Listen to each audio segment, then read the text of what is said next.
तो आपके सामने एक सम्स दिख रहा होगा, तो हम इसको सॉल्व करेंगे। सबसे पहले हमें निकालना है इसमें ए यूनियन बी और दूसरा निकालना है ए इंटरसेक्शन बी। तो इसमें ए यूनियन बी निकालने के लिए सबसे पहले हम क्या करेंगे, हमें ए की वैल्यू दी हुई है पहले से ही 2 4 6 8 और बी की वैल्यू दी हुई है 6 8 10 और 12। तो ए यूनियन बी हमें निकालना है। सबसे पहले जो हमने बचपन में पढ़ा था एलसीएम, ठीक उसी प्रकार से ए यूनियन बी भी निकालते हैं। तो एलसीएम में सबसे पहले हम क्या किया करते थे, जो कॉमन वैल्यूज हुआ करती थी सबसे पहले हम लिया करते थे। इसमें हमारे पास कॉमन है 6 और 8, इसमें भी 6 और 8 हमारे पास कॉमन है। तो सबसे पहले हम 6 और 8 हम लिख लेंगे, और बाकी जो बची वैल्यूज हुआ करती थी वो भी हम लिख लिया करते थे, उसमें भी हम उसी प्रकार से लिख लेंगे। तो यहाँ पर ये बचा और यहाँ पर 10 और 12। तो इस प्रकार से हमारा ए यूनियन बी निकल गया। तो अब इसी प्रकार से ए इंटरसेक्शन बी भी निकालेंगे। ए इंटरसेक्शन बी में क्या किया करते थे कि जो एलसीएम हुआ एचसीएफ होता था, एचसीएफ की तरह इसमें भी हम ए इंटरसेक्शन बी निकालेंगे। सबसे पहले हम क्या करेंगे, जो हमारी इसमें सेम जो कॉमन है ए और बी में, हमारे पास कॉमन क्या क्या है 6 और 8, और इसमें भी 6 और 8 है। तो इसमें हम लिख लेंगे 6 और 8। तो जो हमारा कॉमन हुआ करता है सिर्फ हम ब्रैकेट में सिर्फ वही लिखेंगे, बाकी जो बची वैल्यूज होंगी वो नहीं लेंगे क्योंकि वो कॉमन नहीं है। एचसीएफ में सिर्फ कॉमन होता है और हम ब्रैकेट में भी कॉमन ही लेंगे। तो इससे हमारा निकल गया ए यूनियन बी और ए इंटरसेक्शन बी। तो आज हम समझने वाले हैं डिफरेंट टाइप्स ऑफ सेट्स। इसमें पहला हमारा सेट है सिंगलेटन सेट। इस सिंगलेटन सेट में क्या होता है, किसी भी सेट में जब एक एलिमेंट होगा तो उसे सिंगलेटन सेट कहते हैं। जैसे इस सेट में सिर्फ एक एलिमेंट है 8, तो यह सिंगलेटन सेट। एक और एग्जांपल समझते हैं इसके बाद।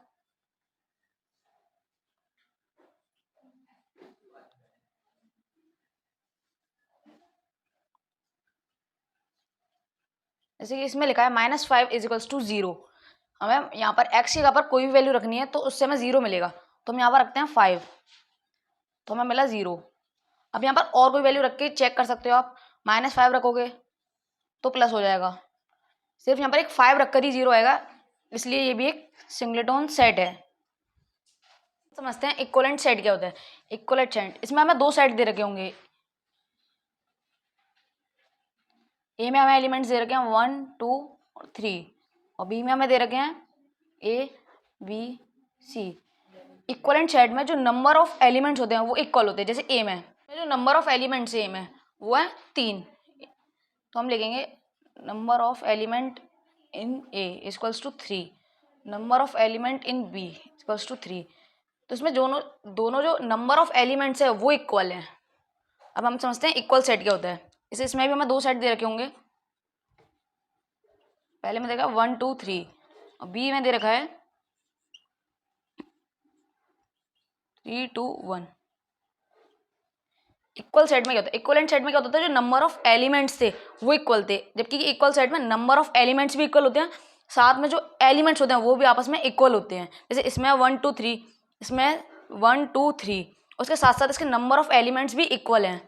जैसे कि number of A = 3, number of B = 3, इसके नंबर ऑफ एलिमेंट्स भी इक्वल हैं, और ये दोनों सेट्स इनके एलिमेंट्स भी इक्वल हैं आपस में।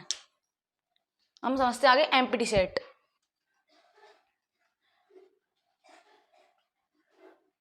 एम्प्टी सेट के अंदर हमें ब्रैकेट दे रखा होगा, उसके अंदर कुछ भी नहीं होगा, इसको हम डिनोट कर सकते हैं एक और फाई से।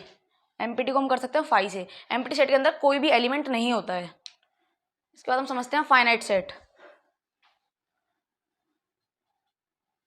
हमें इसमें एक सेट दे रखा है,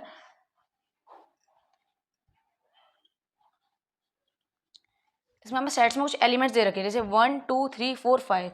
अब जो फाइनाइट सेट है उसमें नंबर ऑफ एलिमेंट्स फाइनाइट होते हैं। जैसे कि आप फाइनाइट सेट में जो एलिमेंट्स होते हैं वो काउंटेबल होते हैं, जैसे आप इसमें काउंट कर सकते हैं 1 2 3 4 5 हैं, इसमें number of elements = 5। Finite set में जो नंबर ऑफ एलिमेंट्स होते हैं वो फाइनाइट होते हैं। इसके बाद समझते हैं इनफाइनाइट सेट।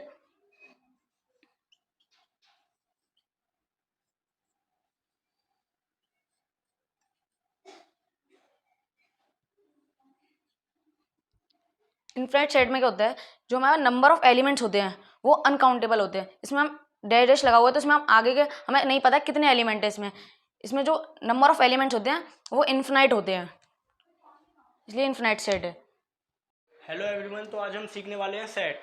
तो सेट होते क्या हैं पहले आप ये समझिए, और ये क्वेश्चंस दिए हुए हैं, आज हम इन्हें सॉल्व करेंगे। तो ये क्वेश्चंस देखिए आप, which of the following are set, justify your answer. इसमें से हमें ये 3 क्वेश्चंस में ये बताना है कि इसमें से सेट कौन है, और अपने आंसर द्वारा, मतलब अपने हमें लगता है कि ये सेट्स हैं तो हमें अपनी वो भी देने हैं एक्सप्लेनेशन जो सेट्स हैं। तो हम पहला क्वेश्चन स्टार्ट करते हैं। The collection of all months of a year beginning with the letter J. तो जो हमारे ईयर में जितने भी मंथ्स होते हैं, जनवरी, फरवरी, मार्च, अप्रैल, अनदर, मतलब जितने भी होते हैं, तो उसमें हमें ये देखना है कि कौन सा लेटर जे से स्टार्ट होता है। तो आप गिन सकते हैं जनवरी, जून, जुलाई, तो ये 3 स्टार्ट होते हैं, तो ये हमारे एक सेट हो गया जिसमें ये 3 वर्ड्स आ जाएंगे। तो हम स्टार्ट करते हैं। हम इसे ए में सेट दे देंगे।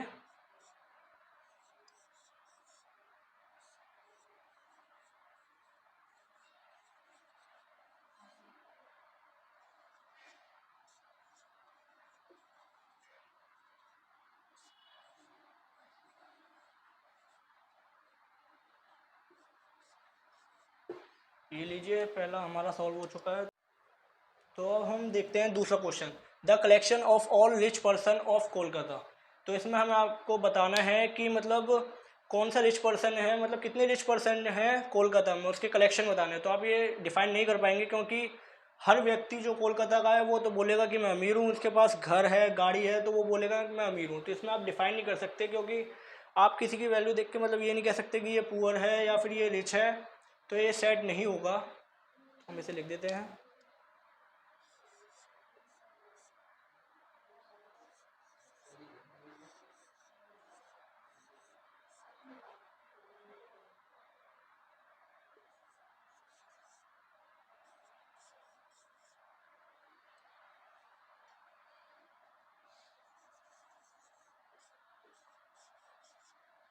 तो चलिए अब तीसरा क्वेश्चन देखते हैं। The collection of all interesting books. तो इसमें क्या है, देखिए, मुझे अगर किसी बुक में इंटरेस्ट है और मेरे दोस्त को उस बुक में इंटरेस्ट नहीं है, तो इसे भी हम डिफाइन नहीं कर पाएंगे, क्योंकि मुझे किसी और बुक में इंटरेस्ट है और मेरे दोस्त को जो है वो दूसरी बुक में इंटरेस्ट है, और जो तीसरा दोस्त है उसको भी तीसरी बुक में इंटरेस्ट है। तो इसे आप कलेक्शन नहीं बता सकते ऑल इंटरेस्टिंग बुक का। तो ये भी हमारा नोट सेट होगा।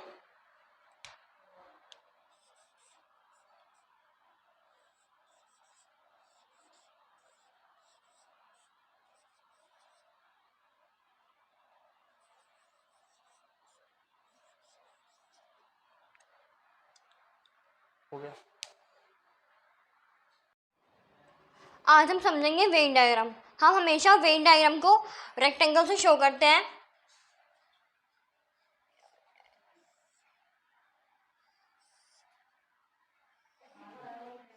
और इसके अंदर के जो सेट्स होते हैं, जैसे ए और बी, उन्हें हम हमेशा शो करते हैं सर्कल से, जिन्हें हम सेट्स बोल सकते हैं, जो उसके सेट्स हैं ए और बी। और ये हमें दिया हुआ है यूनिवर्सल। हम इस क्वेश्चन को हम यहाँ पे आपको करके दिखाएंगे। यहाँ पे हमें यूनिवर्सल दिए हुए हैं 1 2 3 4 5 6 7 8।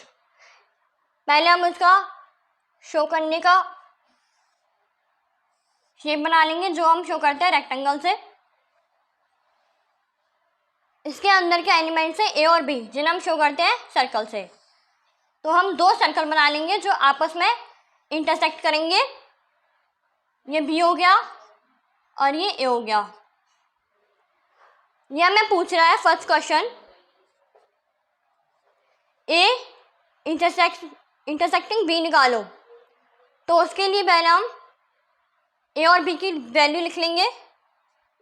1 2 3, ये हमारी ए की वैल्यूज हो गई, ए के एलिमेंट्स हो गए, और ये बी के एलिमेंट्स हो गए।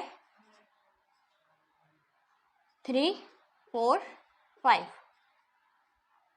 हमेशा इंटरसेक्ट में हम कॉमन लेते हैं, तो इसमें हमारा ए और बी सेट्स में 3 कॉमन है, तो ये आ जाएगा हमारे यहाँ पे ब्रैकेट में 3। इसे हमें वेन डायग्राम में शो करना है। तो ये सर्कल्स आपस में बीच में इंटरसेक्ट कर रहे हैं, तो बीच में आएगा हमारा 3, क्योंकि वो दोनों में ही आ रहा है। बाकी के बचे हुए एलिमेंट्स ए वाले ए में आ जाएंगे, बी वाले बी में आ जाएंगे। इधर आ जाएगा 1, इधर आ जाएगा 2, इधर आ जाएगा 4, इधर 5। इसमें हमें पूछा था उसने ए इंटरसेक्शन बी, वो हमारा हो रहा है यहाँ पर, तो हम इस जगह को मार्क कर देंगे, जिससे वो हमें क्लियरली समझ में आ जाए कि इसने क्या पूछा था, हमने वो चीज़ यहाँ पे शो कर दी है। और हम यहाँ पे ऊपर लिख देंगे एक और बार ए इंटरसेक्शन बी, और यहाँ अंदर यूनिवर्सल। हमारे पास यूनिवर्सल में कुछ बच नहीं रहा, क्योंकि सारे एलिमेंट्स सर्कल्स के अंदर आ गए, तो यहाँ पे यूनिवर्सल में बच रहा है 6, 7, 8, जो हम यहाँ लिख देंगे 6, 7 और 8। अब हम अपना सेकंड क्वेश्चन शुरू करने जा रहे हैं, जिसमें हमारा ए सर्कल ये है और ये बी।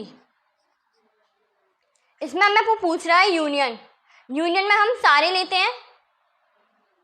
पहले हम ए यूनियन बी निकाल लेंगे, ए यूनियन बी।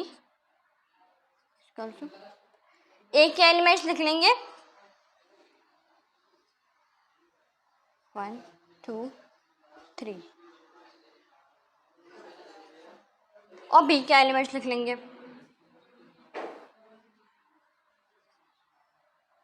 3, 4, 5। इसमें पहले कॉमन आ रहा है 3, बाकी बचे हुए भी लिख लेंगे 1, 2, 4 और 5। तो ये हमारा निकल गया ए यूनियन बी। अभी इसमें हमें पूछ रहा है ए यूनियन बी। पहले हम इसे सर्कल में शो कर देंगे सारे एलिमेंट्स को। बीच में जो कॉमन आ रहा है वो 3 यहाँ लिख देंगे, दोनों सर्कल जो आपस में इंटरसेक्ट कर रहे हैं। बाकी के बचे हुए एलिमेंट्स ए वाले ए में और बी वाले बी में। और इसने ए यूनियन बी पूछा है, तो सारे एलिमेंट्स आ रहे हैं, तो हम इस पूरे ही दोनों सर्कल्स को ड्रॉ कर देंगे।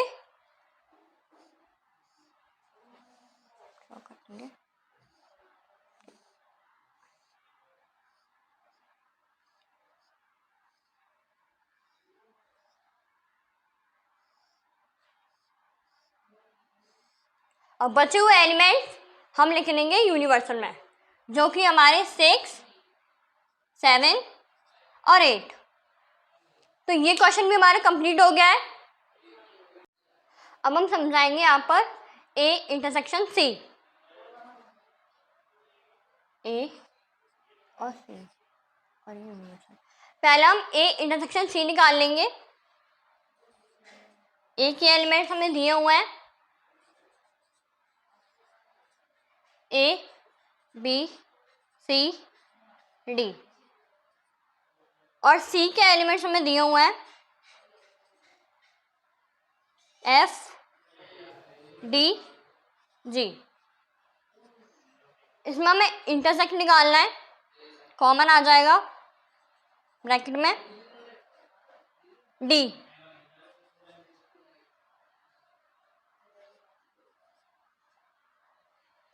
डी कॉमन आ गया, वो हम लिख देंगे दोनों सर्कल जहां पर इंटरसेक्ट कर रहे हैं उसके बीच में डी। बाकी ए के बचे हुए एलिमेंट ए की side A B C, D के बचे एलिमेंट डी की साइड सी की साइड एफ जी। जो इसमें हमें पूछा था वो यहाँ पे ड्रॉ कर देंगे।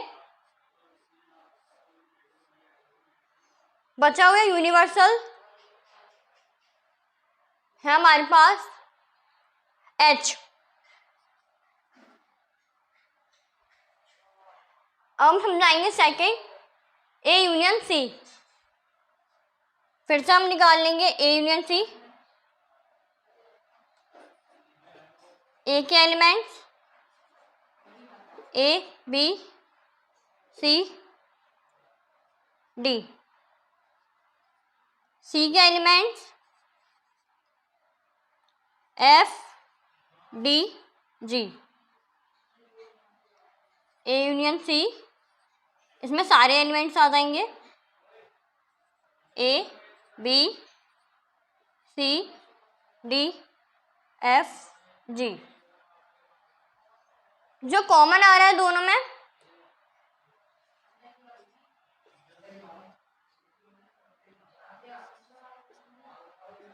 वो हम बीच में पुट कर देंगे, वो है डी। बचे हुए ए के एलिमेंट्स ए बी सी और सी के एफ जी। इसमें ये यूनियन पूछ रहा है तो हम पूरे ही सर्कल्स को, दोनों सर्कल्स को ड्रॉ कर देंगे।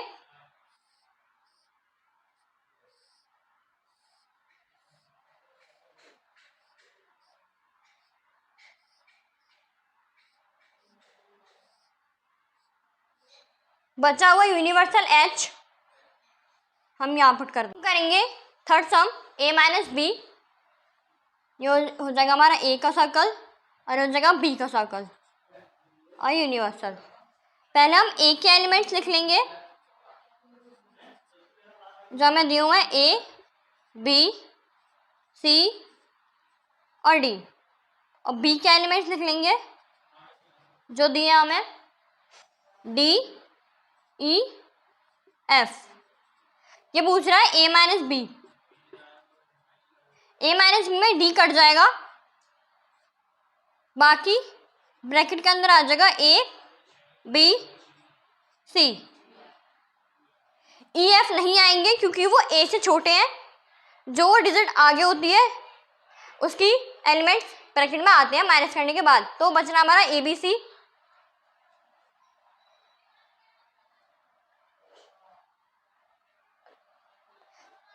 वो हम लिख देंगे पहले यहाँ पे ए के एलिमेंट्स में, और डी कॉमन बीच में डी लिख देंगे और बी के बच्चे ई एफ लिख देंगे। उसने हमसे पूछा था ए माइनस बी, हमारा आया ए बी सी, उसको हम ड्रॉ कर देंगे। बचा हुआ यूनिवर्सल एच बाहर लिख देंगे।